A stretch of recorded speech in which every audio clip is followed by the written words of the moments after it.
Nous allons lire la parole dans Deutéronome 1.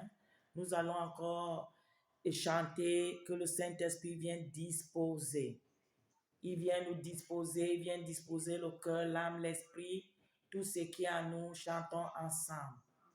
Saint-Esprit viens disposer,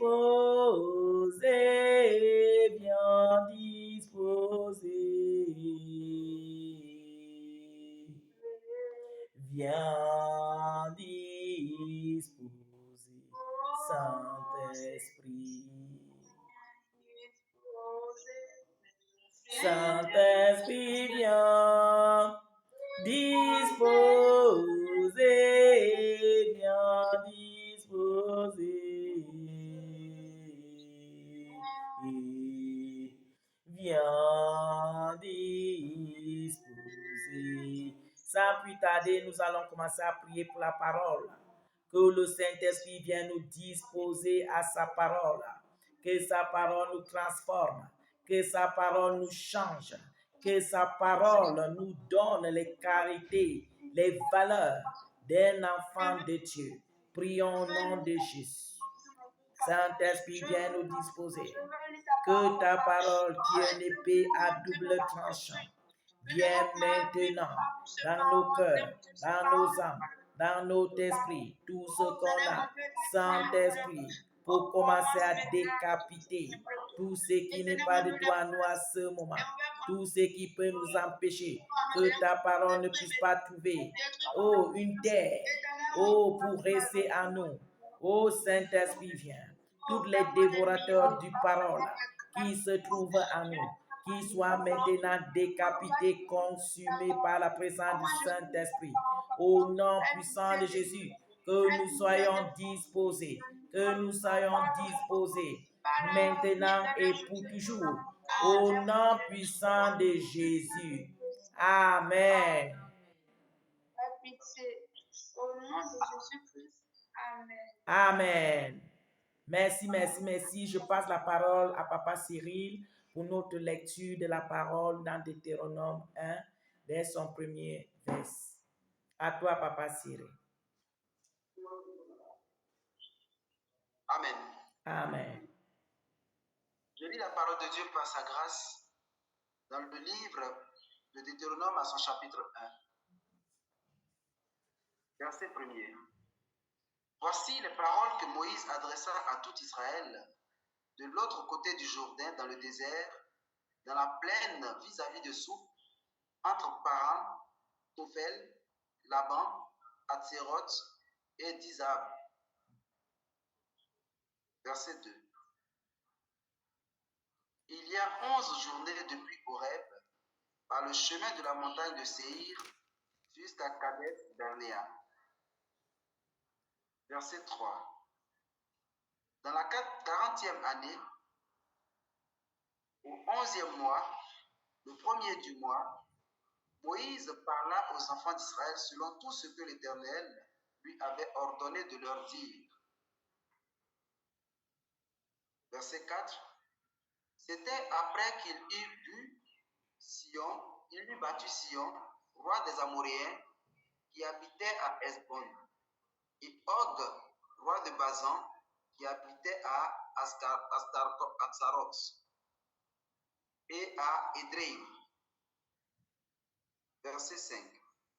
De l'autre côté du Jourdain, dans le pays de Moab, Moïse commença à expliquer cette loi et dit, verset 6. L'Éternel, notre Dieu, nous a parlé à Horeb en disant, vous avez assez demeuré dans cette montagne. Verset 7. Tournez-vous et partez. Allez à la montagne des Amoréens et dans tout le voisinage, dans la plaine sur la montagne, dans la vallée, dans le midi, sur la côte de la mer, au pays des Cananéens et au Liban, jusqu'au grand fleuve, au fleuve d'Euphrate. On veut savoir arrêter là, papa. Amen. Vous voyez le cheminement de qui a l'alliance avec Dieu. Vous voyez l'histoire de papa Moïse dès le commencement jusqu'à la fin. Papa Moïse était toujours connecté avec Dieu. Il était toujours connecté avec qui il a l'alliance. Et il prenait toutes les instructions par lui avant de communiquer au peuple. Si Dieu ne parle pas, Papa Moïse ne parle pas. Vous rendez les autres parties, pas ici maintenant, que je retourne un peu derrière dans ses histoires, dans son cheminement de son ministère. Il y avait les moments où il montait sur la montagne. Il ne sait pas quand est-ce Dieu va descendre pour lui parler. Il ne sait pas combien de temps il va rester. Mais il restait jusqu'à ce que Dieu vienne lui parler. Qu'en soit n'importe combien de temps que Dieu va prendre pour venir parler à Papa Moïse, il était là, il attendait. Et Dieu lui transmet comment il doit aller, ou à gauche ou à droite. Quelles sont les instructions? Quelles sont? Et c'est comme ça qu'il marchait avec le peuple. C'est à cause de ça que dans notre ministère, Dieu le Père, Dieu le Fils, Dieu le Saint-Esprit, Dieu est assis dans son trône de majesté. On ne peut rien faire ici avec la chair, ni avec l'intelligence spirituelle. On doit faire selon le Saint-Esprit, selon les instructions du Saint-Esprit. Pourquoi? Comme Dieu avait apparu à papa José, il lui a envoyé en Égypte. Moi, sa servante, il m'a aussi enlevé, il m'a amené sur son trône. Il m'a demandé, j'ai fait le jurement et j'ai signé. Et dans ça, tu ne peux pas blasphémer. Si toi, tu sais que tu as signé devant Dieu vrai, ce n'est pas charlatan, tu ne peux pas blasphémer. Tu préfères donner ta propre vie. Et c'était le cas avec tous les prophètes.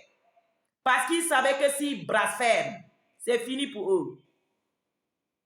Donc les vrais serviteurs de Dieu, que ce soit qui, il ne peut pas faire le contraire en dehors de ce que Dieu lui demande de faire. Parce que dans l'alliance, il y a les normes à respecter. Il y a les règles à respecter. Que n'importe qui respecte, même Dieu lui-même. Parce que Dieu même, il est le premier à respecter les règles. Quand Dieu sait qu'il t'a choisi là, quand tu vas aller chasser le démon, tu vas dire, au nom du Père, du Fils et du Saint-Esprit, toi le démon dragon, va! Sors! En même temps, le dragon va sortir. Pourquoi? Parce que tu as l'alliance. Alléluia. Amen. Il va entendre la voix parce que ce n'est pas ta voix, c'est la voix de qui tu as l'alliance. Quand tu vas commander le démon de sortir, serpent géant, serpent ancien, sors, libère le corps au nom de Jésus-Christ. Ah oui, il a le droit de sortir parce que tu as un mandat et que tu respectes les normes. Donc mes papas, mes mamans, le ministère est une alliance qu'on vient à respecter les normes et écouter qui t'a envoyé. Tu ne peux pas faire avec ta chair, ni prendre tes propres honneurs, ni prendre tes propres devants, ni aller avec ton intelligence intellectuelle ou quoi que ce soit. Absolument non. Dieu te dit, assois-toi, assois-toi. J'arrive, il faut t'asseoir jusqu'à qu'il arrive comme papa Moïse faisait. Jusqu'à qu'il vient, il vient à midi, il vient le lendemain matin, c'est un roi, c'est ton papa, c'est ton patron. Ce qu'il te dit, c'est ce qu'il y a à faire. Sans enlever, sans ajouter. C'est ça qu'il y a là. Et papa, on va sauter directement, on va aller à 16 pour faire le temps. On va aller à 16 et on va comprendre les instructions. Amen. Amen. Verset 16. Je donnais au temps de tordre aux juges Écoutez vos frères et jugez selon la justice des différents de chacun avec son frère ou avec l'étranger. Voilà. Papa Moïse dit que Dieu lui a donné les recommandements de juger avec quoi? Avec justice. Et quoi d'autre, papa? Écoutez vos frères et jugez selon la justice des différents. Voilà. Écoutez vos frères et jugez avec justice. C'est à cause de ça que dans un ministère, quand il y a un problème, que ça soit gros, que ça soit petit, tu dois laisser l'espace à Dieu. Parce que si tu pars avec la chair, tu pars avec les sentiments, tu pars avec tout ce qu'il y a là, toi-même tu seras embarqué et c'est la fin. Dis Père, tu as dit qu'on fait justice avec justice. Je veux faire justice avec justice. Je vais aller vers mon frère, vers ma soeur, avec une justice qui ne doit pas me condamner moi-même. Aide-moi. À ce moment, je ne comprends plus rien. À ce moment, je ne suis rien. Donc, toi, passe devant. Moi, je disparais et toi, tu apparais. Ce que tu vas me dire, c'est ce que je dois faire. Papa Salomon, qu'est-ce qu'il avait fait? Il a fait le monde à Dieu. Il n'a pas demandé autre chose. Il a demandé quoi? La sagesse. Quand Dieu lui demande, qu'est-ce que tu veux que je te donne? Il dit, oh Seigneur, toi qui m'as fait grâce de m'asseoir sur le trône de mon papa pour gouverner. Je suis tout petit. L'intelligence, je n'ai pas. Je compte sur toi pour me donner l'intelligence, pour continuer le travail que mon papa m'a laissé entre les mains avec ton accord. Je veux la sagesse. Et la Bible nous dit que Dieu lui a accordé la sagesse. Aucun problème ne pouvait être devant lui et qui ne résout pas avec sagesse. Donc, nous les servants, les serviteurs, ce n'est pas la SAP qui gère le ministère, mais c'est la vraie justice, la crainte de Dieu et demander Dieu sagesse et intelligence pour s'avancer. Parce que notre corps, le jour que tu meurs, les fourmis commencent, les asticots commencent à manger ton corps. Les fourmis commencent à tomber sur toi. Tu ne vaux plus rien. C'est fini. Mais c'est ton âme, c'est ton esprit qui vole pour aller se reposer auprès de ton serviteur, auprès de ton maître. Parce que tu as été un bon serviteur. Dieu aussi envoie les anges de venir prendre ton âme et ton esprit pour aller se reposer. Beaucoup de nos frères et sœurs aujourd'hui, ils sont en train de regarder la peau. Ils sont en train de se mettre la sape. Ils sont en train de faire tout ceci pour servir Dieu. Mais ils oublient de chercher plus le Saint-Esprit. Ils oublient à pratiquer ce qu'eux-mêmes, ils prêchent. Aujourd'hui, c'est tout le monde qui prêche la parole de Dieu vraiment correctement à dépasser Jésus-Christ. Mais quand tu vas aller regarder dans sa vie, il n'y a rien de ce qu'il pratique. Il n'y a rien de ce qu'il prêche. C'est le contraire. C'est le contraire. Il n'a rien du tout. Ils amènent les gros mots, paroles en français, en anglais, en espagnol, comme ils veulent. Pour prêcher la parole de Dieu, pour avoir les acclamations. Après ça, zéro. Le jour qu'il va mourir, lui-même, il commence à pleurer. On dit, hé, maman prophétesse, pourquoi tu pleures au moment de rire? Que tu es en train de monter au ciel. Pourquoi tu pleures? À cause de qu'est-ce qu'elle n'a pas servi? Dieu. Elle servait elle-même. Elle servait ses gloires. Elle servait les likes. Ce n'était pas Dieu. Donc maintenant, la fin de son règne est arrivée. C'est là où les amants de conscience commencent. On commence à pleurer, mais c'est tard. Toi qui es le serviteur, toi qui es un enfant de Dieu, prends l'exemple de Papa Moïse. Sois collecté. Sois collecté. Ne sois pas discret dans tout ce qu'il y a dans ce monde. Ne sois pas discret. Parce que si tu es un véritable enfant de Dieu, tu prêches la parole. Toi-même, tu sais que tout est vanité. Rien que vanité. Ça ne sert à rien que tu passes tout ton temps à pagailler. Au moment que tu sais que ça là, ça va pourrir. Les asticots vont manger ça. Arrête. Nourris l'âme, nourris l'esprit, nourris le Saint-Esprit. Appelle le Saint-Esprit. Fais que le Saint-Esprit s'incarne à toi. Il faut laisser ça. Ça doit seulement être propre et saint. Parce que le Saint-Esprit habite dedans. Le jour que j'ai été enlevé, mes papas, mes mamans, je ne vous ai pas encore expliqué la petite partie là. J'avais eu peur. Qu'est-ce qui avait commencé à me faire? Je sens comment mon corps est en train de quitter dans ma peau. Et j'étais seule à la maison. La fille que je partageais l'appartement avec elle, elle était partie en mission. Ensuite, moi seule, je ne parle pas la langue. En tout cas, j'avais eu peur. Personne que je pouvais appeler que viens un peu, bien quoi ce soir. Abandonné à moi-même. La peau me quittait. Je devenais faible, plus en faible. Je sentais comment ma peau, le corps et la peau se quittaient. Quand je ferme les yeux, que j'étais à finir, c'est là où je me trouve devant le trône du roi de rois. C'est là où j'avais compris que quand tu meurs, comme la parole, parce que parfois la parole de Dieu nous parle, on ne prend pas ça au sérieux.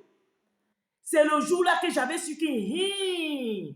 Donc, quand quelqu'un meurt, effectivement, ça, c'est seulement le carton qu'on a. Il y a notre papa qui a fait un rêve qu'on lui amène dans un cimetière. Il arrive là-bas, il commence à couper le carton. Alléluia. Amen. Ça, c'est le carton que nous portons. C'est la terre. Et la Bible dit que tu es venu dans la terre et tu vas retourner sur la terre. Parce que ça, là, Dieu n'a pas besoin de ça. Dieu sert à ça pour s'incarner dedans. Quand Dieu sort, ça n'a plus de valeur. Si tu as un vêtement et que sur le vêtement, là, tu n'es plus dans le vêtement, tu ne portes plus le vêtement, est-ce que le vêtement là a encore valeur? Ça n'a plus valeur. Donc, mes papas, mes mamans, arrêtez avec toutes ces choses de Jezabel qui vient vous distraire. Allez, moi-même, j'étais miss dans ça. Tout le monde me connaît dans Facebook, dans tous les réseaux sociaux. J'étais fan. Ça arrivait jusqu'à là, sur les pieds. Tous les pieds, tous les crèmes qui existent dans les pharmacies en Europe, j'achetais. Mais regardez comment je suis belle. Est-ce que je suis laide ici? Qui dit que je suis laide, il soulève la main. Je suis la plus belle du monde. Alléluia. Je suis la plus belle du monde. Je suis la princesse du roi de rois. Je n'ai pas besoin des choses de Jezabel pour être belle. Alléluia. Amen. Mes yeux sont naturels. Ma bouche naturelle, regardez mes beaux yeux. Vous vous rendez compte? Une belle créature comme ça que Dieu a fait comme moi. Je mettais toutes ces choses, les gris-gris, les clientas, les garagougou, les garagigi, tout et tout. Il fallait voir comment j'étais comme un monstre. J'étais comme un monstre. Quand je regarde les photos là, il dit, regardez comment j'ai gâté le nom de Dieu. J'ai gâté le nom de Dieu, regardez comme je suis belle. Quand moi je porte mes petits robes là, j'attache bien mon foulard, je suis moi tranquille en tout cas. Il faut voir comment tous les Jezabel me regardent en route. Les autres même qui ont le courage, ils viennent me dire, complimenti signora, tu sais bellissima. Ah! Franchement. Et pourtant quand j'avais tous ces gris-gris là, c'était les mouches qui venaient se poser sur moi. Les mouches. Il y a un truc chez les Congolais, on appelle ça chikwanga. Le chikwanga, les mamans qui vendent le chikwanga, mais au Cameroun, chez nous, c'est le bâton de manioc. Ils vendent ça, les mamans là, ils ont un échantillon. Et sur l'échantillon là, ils enlèvent la peau, ils déposent. Tout le monde vient, il vient couper un peu le chikwanga ou le bâton de manioc pour goûter, si c'est bon. Les autres goûtent, ils ne payent même pas, ils s'en vont. Et sur le goûter là, les mouches viennent se poser là-bas, la poussière entre sur ça, et tout et tout. Et quand les gens vont venir pour payer le chikwanga ou bien pour payer le bâton de manioc, ils prennent les bâtons de manioc qui sont emballés. Pourquoi? Parce que le chikwanga qui a été touché par tout le monde, les mouches ont touché, la poussière ont touché, personne ne le veut. Les jeunes filles d'aujourd'hui pensent qu'ils veulent trouver le mariage. Quand ils veulent s'exposer, ils vont mettre les seins. Si c'était ça, oh! Ils vont mettre tout dehors, ils vont écarter, ils vont faire tout cela. Ils ne savent pas qu'ils sont en train de s'abîmer physiquement et spirituellement. Et puis toutes ces choses qui mettent les bakilebokar, bakalabakla, ce sont les démons. À moi, ça me fait mal qu'une femme a tous ces démons-là, après il peut imposer les mains sur quelqu'un pour dire qu'il fait délivrance. C'est quelle délivrance? Si toi-même tu es déjà équipé avec tout Jizabel, est-ce que Jizabel peut délivrer quelqu'un? Qu'est-ce que Jizabel peut faire à quelqu'un qui me répond? Peut donner que les... Oui, réponds-moi, prophète. Jizabel peut faire quoi? Elle peut l'écarter du chemin de Dieu. Elle peut seulement écarter. Bravo! Applaudissez pour prophète. Il ne peut qu'écarter la personne sur le chemin de Dieu parce qu'il va lui donner les démons. Les démons d'assubissement, les démons de tout. Et la personne ne pourra plus suivre le Seigneur. L'envoûtement est tout autre. Ne vous laissez pas entraîner. Dieu, dans Genèse, on dit que l'homme est à l'image de Dieu. Tous les gris-gris, tous les charlatans, tous les bakaracous, est-ce que c'est l'image de Dieu? Non. Respectons-nous et pratiquons la parole de Dieu. Parce que le dernier jour, le jugement sera haut élevé. Haute élevée. Arrêtons tous ces gris-gris. Ça ne sert à rien. Tu vas avoir les gloires sur la terre. Mais au ciel, il n'y aura pas de gloire pour toi. Tu auras tous les membres du monde entier dans ton ministère. Mais au ciel, tu n'auras ni toi-même ni personne. Tu vas aller directement en enfer. Je suis désolé, mais c'est la vérité. La vérité, rien que la vérité.